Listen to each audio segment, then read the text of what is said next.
Okay, with Agricola, all creatures big and small, you will receive 4 special buildings. You will receive 4 stall tiles, which have stables on the opposite side. You will receive 2 farm boards, and 4 farm expansion boards, 3 player action tokens in each color. You will receive 26 borders. You will receive 17 wood tokens, and then 1 little tile worth 4 wood in case you run out, 15 stone, and then also another tile in case you run out worth 4 stone, and then 5 reed with an additional tile worth 4 reed. You'll receive the first player marker, 13 cows, and then 1 additional cow marker worth 4 in case you run out. You'll receive 27 sheep animeeples, along with 3 sheep token tiles worth 4 sheep each. You'll receive 16 pigs, and then 1 sheep or a pig tile worth 4, and 14 horses, and a horse token worth 4 horse. 10 troves, a score booklet, the player board, and the instruction manual.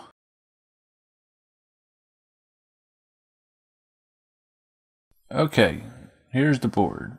We're going to discuss the spots. Okay, in this spot here, the first player marker will go there, and then 1 piece of wood. If you notice here, there's an arrow, which means you place it to the side of the actual spot.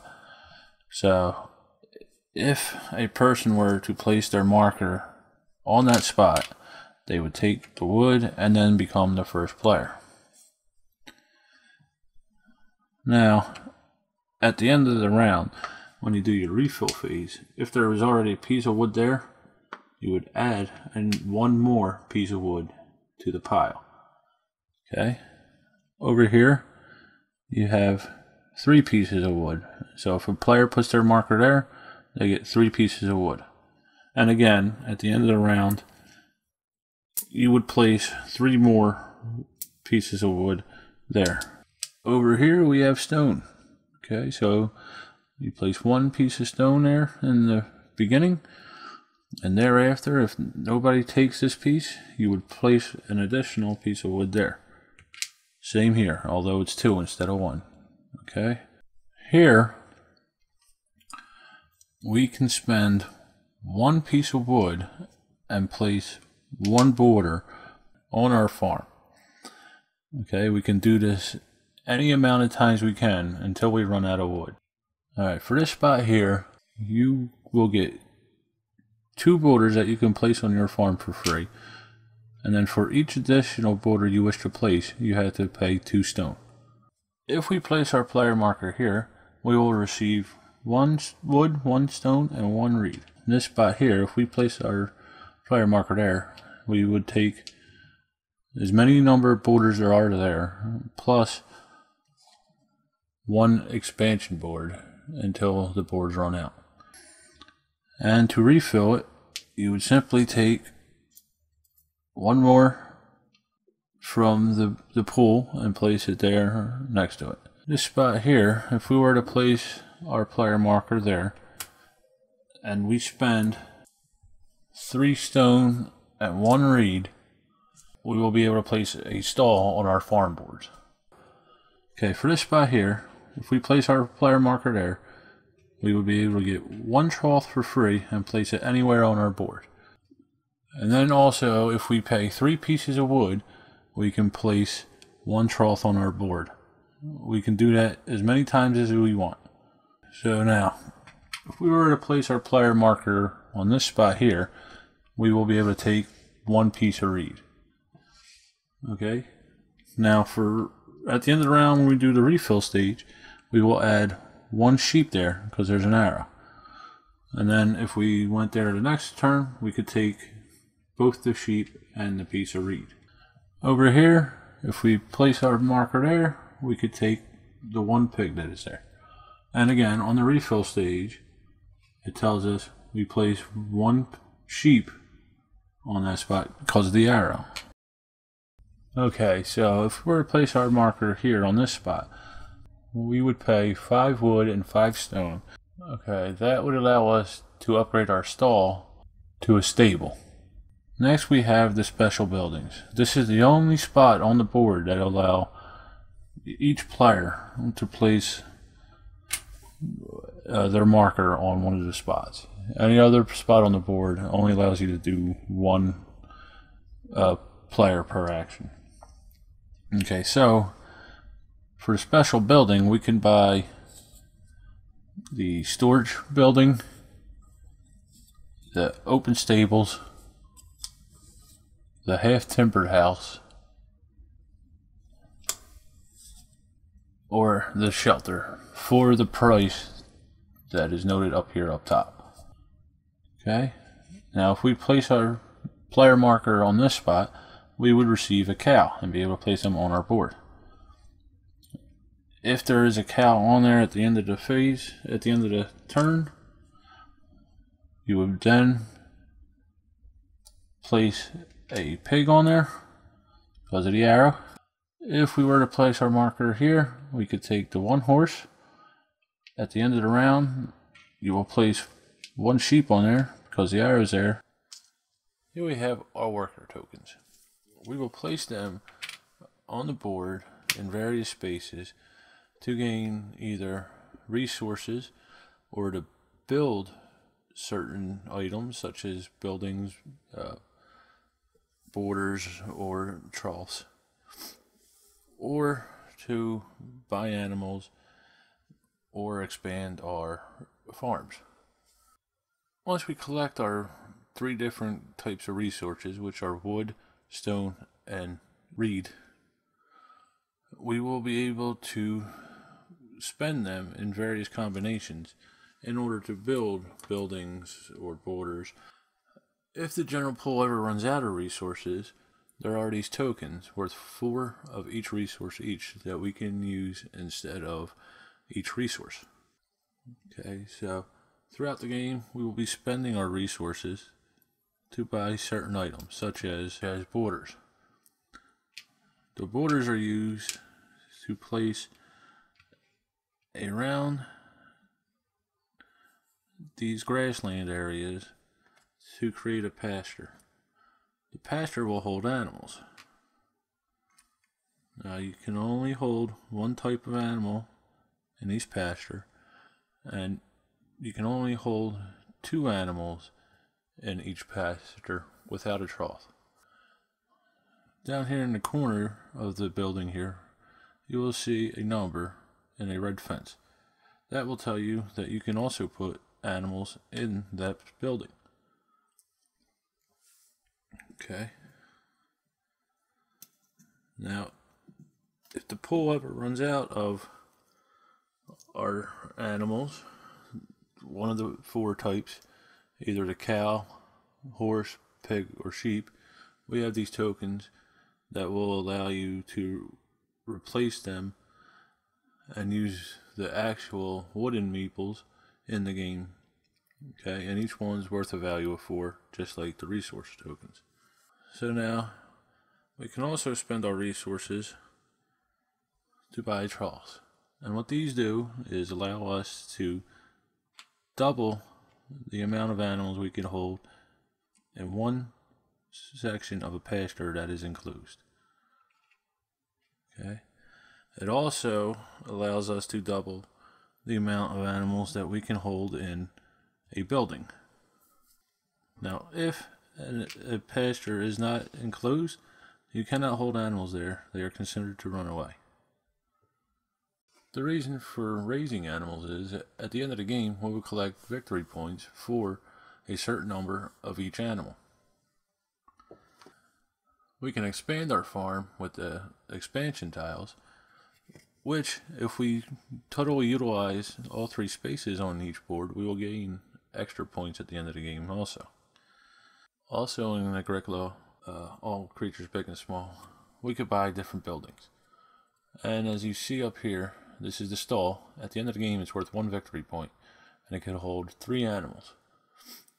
Now we would have to pay 3 stone and 1 reed in order to build this and place it on our farm. Now once we place a building or a border on the farm, it's there permanently. You cannot move it. Later on in the game, we can choose to upgrade the stall into a stable. Okay.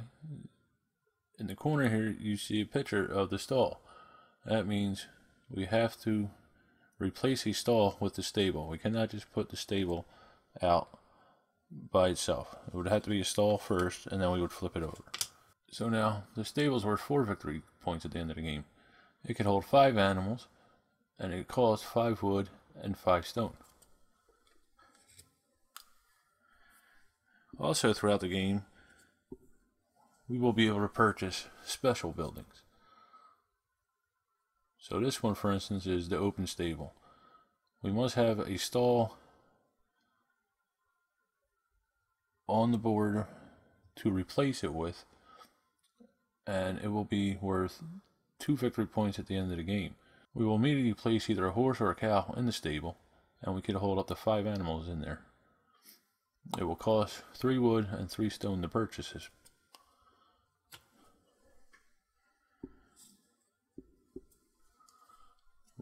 We could buy the storage shed. Now the storage shed doesn't hold any animals, and it doesn't give you any victory points initially. What you need to gain victory points with the storage building at the end of the game is you need building materials. You need wood, stone, or reed. And for every 2 of them, you will gain 1 victory point. Okay? And this building will cost you 2 stone and 1 reed to buy. We have a shelter, which will not give you any victory points, but it will hold 1 animal in it, and you will immediately be able to choose 1 animal of your choice, either a cow, a pig, a sheep, or a horse. Now this building will cost 2 wood and 1 stone to purchase if you choose to do that. And finally, the last of the special buildings is the half-timbered house. As you can see up here in the corner, there is a picture of a cottage. You will place this on top of the cottage, like so, and it is an upgrade to the cottage. Okay, so at the end of the game, if you build the half-timbered house, you will receive 5 victory points. You can hold 2 animals in it, and it will cost you 3 wood, 2 stone, and 1 reed to build. And finally, we have the first player marker. This pretty much tells us who goes first.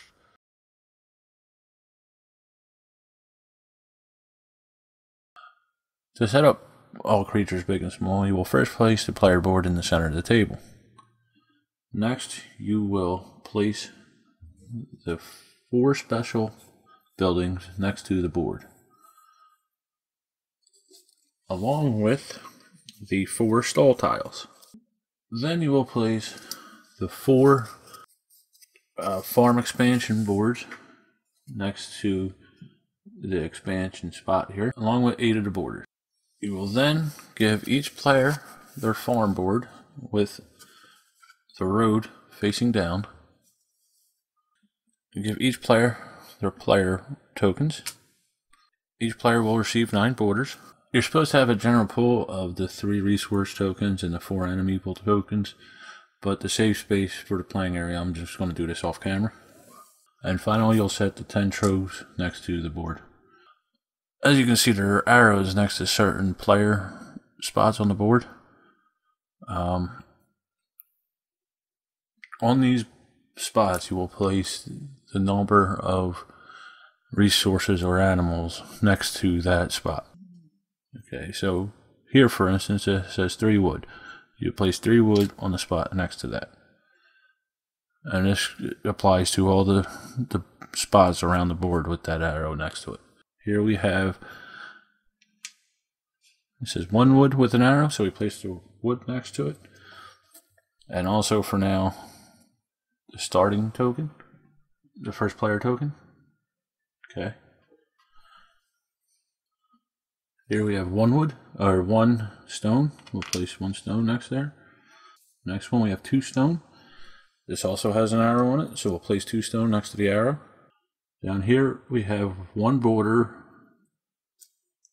So we'll take one of the 8 borders and place it there, and that will tell us that this is the first round. When all 8 of the borders have been used up, the game is over. Okay, so down here we have 1 reed. It also has an arrow on it, so we place it next to the arrow.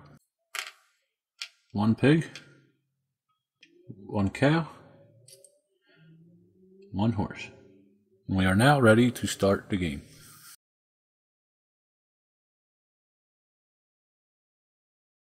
In order to win Agricola, all creatures big and small, you will have to gain the most points you can at the end of the game.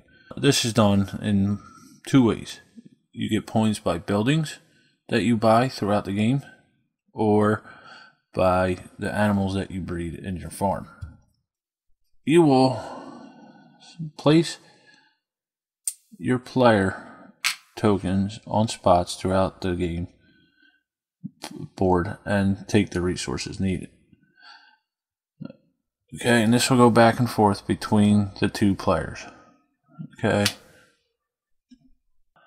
Then you will start using your resources by placing your player tokens on different spots on the board that allow you to do things with them. So in this case, for every piece of wood I spend, I will be able to build a border. Okay, so let's say I had, I don't know, 5 pieces of wood. 1, 2, yeah, let's say I had 5 pieces of wood. I place my marker there, I could build 5 borders, which allows me to build a pasture.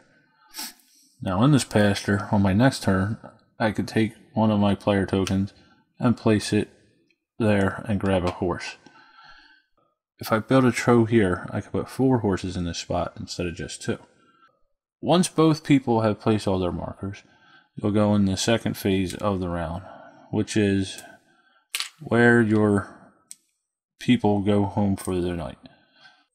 Once that is done, you will restock the board. After that is done, you will go into the breeding phase. So, for every pair of animal type you have, you will be allowed to breed 1 of that type of animal. Now that doesn't mean you can breed 1 animal for every pair you have. It just means you can breed 1 animal if you have 1 pair of that type. If at the breeding phase you have a pair of animals but you have no spot to put the offspring of that animal, you will discard it. That animal is considered a runaway. Now the rounds are tracked by how many borders you have here left over in the stock. Once you run out of borders here, it is considered the end of the game. It would be 8 rounds. You then tally up how many points the animals, buildings, and expansions you have built are worth, and the winner is the one with the most points.